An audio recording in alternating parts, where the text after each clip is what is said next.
Hanur shootout ಅನ್ನ CM DK Shivakumar ಈಗ ಸಮರ್ಥಿಸಿಕೊಂಡಿದ್ದಾರೆ. ಆತ್ಮರಕ್ಷಣೆಗಾಗಿ ಅರಣ್ಯ ಸಿಬ್ಬಂದಿ ಫೈರಿಂಗ್ ಮಾಡಿದ್ದಾರೆ, ಒಬ್ಬ ಪರಾರಿಯಾಗಿದ್ದಾನೆ, ಉಳಿದವರಿಗೆ ಶೋಧ ಕಾರ್ಯ ನಡೀತಾ ಇದೆ ಅಂತ ಹೇಳಿ ಸಮರ್ಥಿಸಿಕೊಂಡಿದ್ದಾರೆ. ಹನೂರಿನಲ್ಲಿ ನಡೆದಂತಹ ಶೂಟೌಟ್ ಪ್ರಕರಣವನ್ನ ಆತ್ಮರಕ್ಷಣೆಗಾಗಿ ಅರಣ್ಯ ಸಿಬ್ಬಂದಿ ಫೈರಿಂಗ್ ಮಾಡಿದ್ದಾರೆ, ಒಬ್ಬ ಪರಾರಿಯಾಗಿದ್ದಾನೆ, ಉಳಿದವರಿಗೆ ಶೋಧ ಕಾರ್ಯ ನಡೆಸಲಾಗ್ತಾ ಇದೆ. ಕೊಡಗಿನಲ್ಲಿ ಮುಖ್ಯಮಂತ್ರಿ ಡಿಕೆ ಶಿವಕುಮಾರ್ ಈ ಬಗ್ಗೆ ಹೇಳಿಕೆಯನ್ನ ನೀಡಿದ್ದಾರೆ. ಮೃತ 3 ಬೇಟೆಗಾರರು ಎಂಬ ಮಾಹಿತಿ ಇದೆ, ಬಂದೂಕು 2 ಮಾಂಸದ ಚೀಲವನ್ನ ವಶಪಡಿಸಿಕೊಂಡಿದ್ದಾರೆ. ಎಲ್ಲಾ ವಿಚಾರಗಳನ್ನ ಬಹಿರಂಗಪಡಿಸಲು ಆಗಲ್ಲ, ಆತ್ಮರಕ್ಷಣೆಗೆ ಫೈರಿಂಗ್ ಅಂತ ಸಿಬ್ಬಂದಿ ಹೇಳಿದ್ದಾರೆ. ಪ್ರಾಥಮಿಕ ತನಿಖೆಯ ಬಳಿಕ ಎಲ್ಲ ಗೊತ್ತಾಗುತ್ತೆ.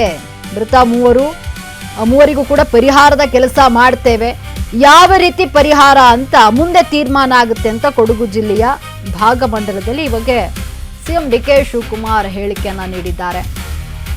ನೋಡಿ, ಏನು ಹನೂರಿನಲ್ಲಿ ನಡೆದಂತಹ ಶೂಟೌಟ್ ಪ್ರಕರಣಕ್ಕೆ ಸಂಬಂಧಪಟ್ಟಂತೆ ಈಗ ಡಿಕೆ ಶಿವಕುಮಾರ್ ಪ್ರತಿಕ್ರಿಯೆ ನೀಡಿದ್ದಾರೆ, ಸಮರ್ಥಿಸಿಕೊಂಡಿದ್ದಾರೆ.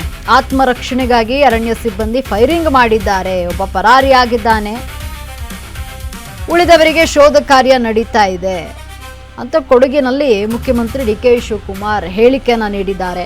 ಮೃತ 3 ಬೇಟೆಗಾರರು ಎಂಬ ಮಾಹಿತಿ ಇದೆ, ಬಂದೂಕು 2 ಮಾಂಸದ ಚೀಲವನ್ನ ವಶಪಡಿಸಿಕೊಂಡಿದ್ದಾರೆ.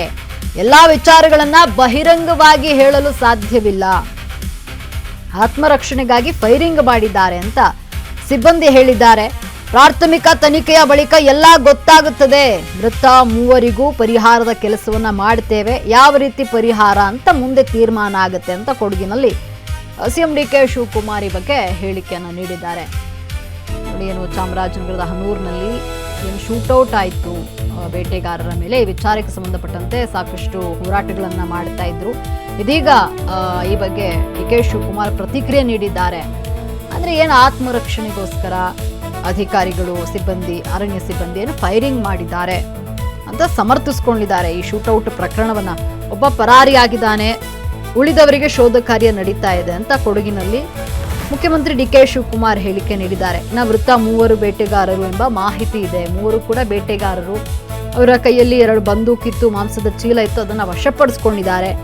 ಎಲ್ಲ ವಿಚಾರಗಳನ್ನ ಬಹಿರಂಗವಾಗಿ ಹೇಳೋದಕ್ಕೆ ಆಗೋದಿಲ್ಲ, ತನಿಖೆ ನಡೀತಾ ಇದೆ, ಆತ್ಮರಕ್ಷಣೆಗಾಗಿ ಫೈರಿಂಗ್ ಮಾಡಿದ್ದಾರೆ ಸಿಬ್ಬಂದಿ.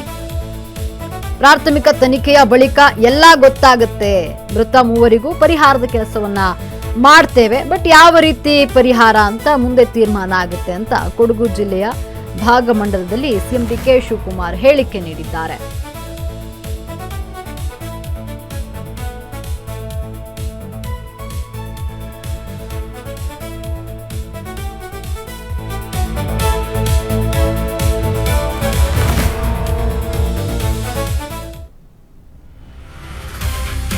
ನೋಡಿ, ನಾವೇ 1 ಕೋಟಿ ಕೊಡ್ತೀವಿ, ನಾವು ಅವ್ರನ್ನ ಕೊಲ್ತೇವೆ. ಡಿಕೆ ಶಿವಕುಮಾರ್ ಸರ್ಕಾರ ಪರ್ಮಿಷನ್ ಕೊಡುತ್ತಾ? ಮೃತ ಆಂಥೋನಿ ಸ್ವಾಮಿ ಅಕ್ಕ ಮರಿಯಾ ಆಕ್ರೋಶವನ್ನ ವ್ಯಕ್ತಪಡಿಸಿದ್ರು. ನಾವು ಅವರನ್ನ ಕೊಲ್ತೇವೆ, 1 ಕೋಟಿ ಪರಿಹಾರವನ್ನ ಕೊಡ್ತೀವಿ, ಅದಕ್ಕೆ ಸರ್ಕಾರ ಪರ್ಮಿಷನ್ ಕೊಡುತ್ತಾ ಅಂತ ಮೃತನ ಅಕ್ಕ ಹೇಳಿದ್ರು. ನಮಗೆ ಕೊಲ್ಲುವ ಅಧಿಕಾರವನ್ನ ರಾಜ್ಯ ಸರ್ಕಾರ ಕೊಡುತ್ತಾ ಅಂತ ಪ್ರಶ್ನೆ ಮಾಡಿದ್ರು. ಕೊಂದವರು ಇಲ್ಲಿಗೆ ಬರಬೇಕು, ಯಾರು ಅಂತ ತಿಳಿಬೇಕು, ಅಲ್ಲಿಯವರೆಗೂ ಮರಣೋತ್ತರ ಪರೀಕ್ಷೆಯನ್ನ ಮಾಡಲು ಬಿಡಲ್ಲ ಅಂತ ಪಟ್ಟು ಹಿಡಿದಿದ್ರು. ನೋಡಿ, ನಾವೇ 1 ಕೋಟಿಯನ್ನು ಕೊಟ್ಟು ಬಿಡ್ತೀವಿ, ನಾವು ಅವ್ರನ್ನ ಕೊಲ್ತೀವಿ, ಯಾರು ಶೂಟೌಟ್ ಮಾಡಿದ್ದಾರೆ ನೋಡಿ ಅವ್ರನ್ನ ಕೊಲ್ತೀವಿ, 1 ಕೋಟಿಯನ್ನ ಕೊಡ್ತೀವಿ, ಇದಕ್ಕೆ ಡಿಕೆ ಶಿವಕುಮಾರ್ ಸರ್ಕಾರ ಪರ್ಮಿಷನ್ ಕೊಡುತ್ತಾ ಅಂತ ಪ್ರಶ್ನೆ ಮಾಡಿದ್ದಾರೆ. ಮೃತ ಆಂಥೋನಿ ಸ್ವಾಮಿ ಅಕ್ಕ ಮರಿಯಾ ಆಕ್ರೋಶವನ್ನ ವ್ಯಕ್ತಪಡಿಸಿದ್ರು. ನಾವು ಅವರನ್ನ ಕೊಲ್ತೇವೆ, 1 ಕೋಟಿ ಪರಿಹಾರವನ್ನ ಕೊಡ್ತೀವಿ, ನಮಗೆ ಕೊಲ್ಲುವಂತಹ ಅಧಿಕಾರವನ್ನ ರಾಜ್ಯ ಸರ್ಕಾರ ಕೊಡುತ್ತಾ? ನಾವು ಅವ್ರನ್ನ ಕೊಲ್ತೀವಿ, ಕೊಂದವರು ಇಲ್ಲಿಗೆ ಬರಬೇಕು, ಯಾರು ಶೂಟೌಟ್ ಮಾಡಿದ್ದಾರೆ ಅವ್ರು ಇಲ್ಲಿಗೆ ಬರಬೇಕು, ಯಾರು ಅಂತ ನಮಗೆ ತಿಳಿಬೇಕು, ಅಲ್ಲಿಯವರೆಗೂ ಕೂಡ ನಾವು ಮರಣೋತ್ತರ ಪರೀಕ್ಷೆಯನ್ನ ಮಾಡಲು ಬಿಡಲ್ಲ ಅಂತ ಪಟ್ಟು ಹಿಡಿದಿದ್ರು.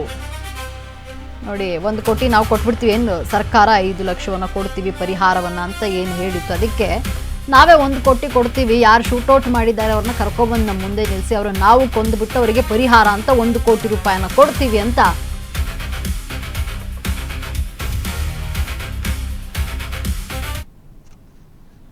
ನನಗೂ ಬೆಳಗ್ಗೆ ಅಷ್ಟೊತ್ತಿಗೆ ಮಾಹಿತಿ ಬಂತು. ನನ್ನಲ್ಲೂ ಕೂಡ ಎಲ್ಲ ದಾಖಲೆಗಳು ನನಗೆ ತಿಳಿಸಿದ್ದಾರೆ. ಅರಣ್ಯ ಇಲಾಖೆಯವರು ಬಂದು ಕಂಪ್ಲೀಟ್ ಫಸ್ಟ್ ಹ್ಯಾಂಡ್ ಇನ್ಫಾರ್ಮೇಶನ್ ನನಗೆ ತಿಳಿಸಿದ್ದಾರೆ. ಅವರು ಬಂದೂಕ ಸೀಸ್ ಆಗಿದೆ, ಆಮೇಲೆ ಮಾಂಸ 2 ಚೀಲ ಮಾಂಸ ಎಲ್ಲ ಕೂಡ ಸೀಸ್ ಆಗಿದೆ. ಕಾಡು ಪ್ರಾಣಿಗಳ ಮಾಂಸ ಎಲ್ಲ ಸೀಸ್ ಆಗಿದೆ. ಒಬ್ರು ಎಸ್ಕೇಪ್ ಆಗಿದ್ದಾರೆ, ಅದು ನಮ್ಮ ಆಫೀಸರ್ಸ್ ಹೇಳಿದ್ದು. ಇನ್ನ ಕೆಲವೆಲ್ಲ ಮಾಹಿತಿ ಎಲ್ಲ ಬರ್ತದೆ, ಕೆಲವೆಲ್ಲ ಇನ್ಫಾರ್ಮೇಶನ್ ಎಲ್ಲ ತೆಗೆದುಕೊಳ್ತಾ ಇದ್ದಾರೆ. ಕಾಡಿನಲ್ಲಿ ಯಾರು ಈ ತರ ಆದ್ರೆ ಎನ್ಕೌಂಟರ್ಗೆ ಅವರ ರಕ್ಷಣೆಗೆ ಅವ್ರ ಕಡೆಗೂ ನಮ್ಮ ಅರಣ್ಯ ಸಂಬಂಧಿಯವರು ಕೂಡ ಅವರು ಶೂಟ್ ಮಾಡಿದಂತ ಮಾಹಿತಿಯನ್ನು ಅವರು ದೊರಕಿಸ್ಕೊಳ್ತಾರೆ.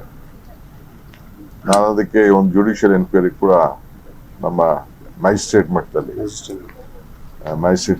ಒಂದು ಎನ್ಕ್ವೈರಿ ಕೂಡ ಈಗಾಗಲೇ ನಾನು ಹೇಳಿದ್ದೇನೆ, ಪ್ರಾರಂಭ ಆಗ್ತದೆ. ಪರಿಹಾರ ಬೇಕು ಅನ್ನೋದು ಕೂಡ ಪುಟ್ಟರಂಗ ಶೆಟ್ಟರ ಮತ್ತು ಸ್ಥಳೀಯ ಶಾಸಕರು ಮಂಜುನಾಥ್ ಅವರ ಒತ್ತಡ ಕೂಡ ನನ್ನಲ್ಲಿತ್ತು.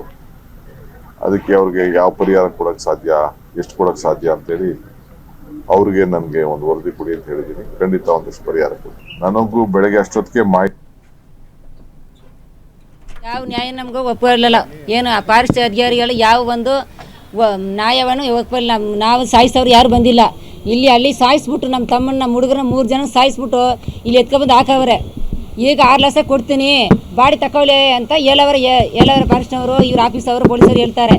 ಈಗ ಆ ಫಾರೆಸ್ಟ್ ಅವ್ರನ್ನ ನಾವು ಸಾಯಿಸ್ಬಿಟ್ಟು ಒಂದೊಂದು ಕುಟುಂಬಕ್ಕೆ 1 ಕೋಟಿ ಕೊಡ್ತೀವಿ. ತಕ್ಕತಾರ ಸರ್ ಎಷ್ಟು ಕೋಟಿ ಕೊಟ್ಟರೆ ಜನ ಬರ್ತಾರೆ ನಮ್ಮ ತಮ್ಮ ಬರ್ತಾನ? ಅವ್ರನ್ನ ಸಾಯಿಸಲ್ಲ ನಾವು. ಯಾವ ಅಧಿಕಾರಿಗಳು ಇಷ್ಟವರೆಗೆ ಯಾರು ಒಂದು ಇದು ಮಾಡಲ್ಲ. ಅವ್ರನ್ನ ಅರ್ಥ ಮಾಡಬೇಕು, ಅವ್ರಿಗೆ ಸರಿಯಾಗಿ ಶಿಕ್ಷೆ ಕೊಡಬೇಕು. ಹೆಂಗೆ ನಮ್ಮ ಹುಡುಗ ಶಿಕ್ಷೆ ಕೊಟ್ಟರು ಆ ರೀತಿ ಅವ್ರನ್ನ ಶಿಕ್ಷೆ ಕೊಡಲೇಬೇಕು. ಆ ಫಾರೆಸ್ಟ್ ಅಧಿಕಾರಿಗಳನ್ನ ಸಸ್ಪೆಂಡ್ ಮಾಡಲೇಬೇಕು. ಅವ್ರ ಕೆಲಸನೇ ಬಿಟ್ಟು ತೆಗಿಬೇಕು. ಫಾರೆಸ್ಟ್ ಆಫೀಸ್ ಎಲ್ಲೂ ಇರಲೇಬಾರದು ಸರ್. ಫಾರೆಸ್ಟ್ ಆಫೀಸ್ ಎಲ್ಲಿದ್ರೆ ನಾವು ಬಿಡೋಲ್ಲ. ಫಾರೆಸ್ಟ್ ಆಫೀಸ್ ಮಾತ್ರ ಯಾವ ಊರ್ಲಿ ಇರಲೇಬಾರ್ದು ಸರ್, ಇರಲೇಬಾರ್ದು. ಅವ್ರ ಫಾರೆಸ್ಟ್ ಆಫೀಸ್ ಎಲ್ಲಿ ಇರಬಾರ್ದು. ಆ ಅಧಿಕಾರಿಗಳ ಮಂತ್ರಿಗೆಲ್ಲ ಬಂದು ನಮಗೆ ಏನು ಮಾಡಿದ್ರು ನಮ್ಮ ಕುಟುಂಬಕ್ಕೆ ಏನೋ ಪರಿಹಾರ ಕೊಡಲೇಬೇಕು. ಇವಾಗ 5 ಲಕ್ಷ ಕೊಡ್ತೀನಿ ಅಂತಾರೆ, 3 ಲಕ್ಷ ಕೊಡ್ತೀನಿ. 3 ಲಕ್ಷ 5 ಲಕ್ಷ ಏನು ಆಯ್ತದ ಸರ್? ನಮ್ಮ ತಮ್ಮ ಬರ್ತಾನ, ನಮ್ಮ ಹುಡುಗರು ಬರ್ತಾರ ಸರ್. ಆ ರೀತಿನೇ ಅವ್ರನ್ನ ಸಾಯಿಸ್ಬಿಟ್ಟು ನಾವು ಕೊಡ್ತೀವಿ. ತಕ್ಕದಾರ ಸರ್ ಅವ್ರನ್ನ. ನ್ಯಾಯ ಬೇಕು ಸರ್. ಅವ್ರು ಬಂದು ನಿಲ್ಲಿಸಬೇಕು, ಇಲ್ಲಿ ನಮ್ಮ ಮುಂದೆ ನಿಲ್ಲಿಸ್ಬೇಕು. ಅವ್ರನ್ನ ಫಾರೆಸ್ಟ್ ಅಧಿಕಾರಿಗಳು ಮಂತ್ರಿಗಳು ಇಲ್ಲಿ ಬರಲೇಬೇಕು ಸರ್. ಇಲ್ಲಿ ಬಂದ ಮೇಲೆ ನ್ಯಾಯ ನಾವು ಒಪ್ಕೋತೀವಿ. ಹೇಗೆ ಸರ್? ಎಷ್ಟು ದಿನ ಆಯ್ತು ಸರ್? ಎಷ್ಟು ದಿನ ಆಯ್ತು? ಅಲ್ಲಿ ಸಾಯ್ತಿರ್ತಾನೆ. ಅಲ್ಲಿ ಇದು ಅನ್ನೂರಲ್ಲಿ ಇಲ್ವಾ? ಅನ್ನೂರ್ ಆಫೀಸ್ ಅದೇ, ಅನ್ನೂರಲ್ಲಿ ಕೊಳೆಯಲ್ಲ ಪೊಲೀಸ್ ಸ್ಟೇಷನ್ ಅದೇ, ಕೊಳೆಯಲ್ಲ ಆಸ್ಪತ್ರೆ ಅದೇ. ಇಲ್ಲಿ ಎತ್ಕೊಬಂದು ಹಾಕೋರು ಯಾರಿಗೂ ಒಂದು ಮಾತನ್ನ ಹೇಳಿಲ್ಲ, ಕಾಣಿಸ್ನೇ ಇಲ್ಲ.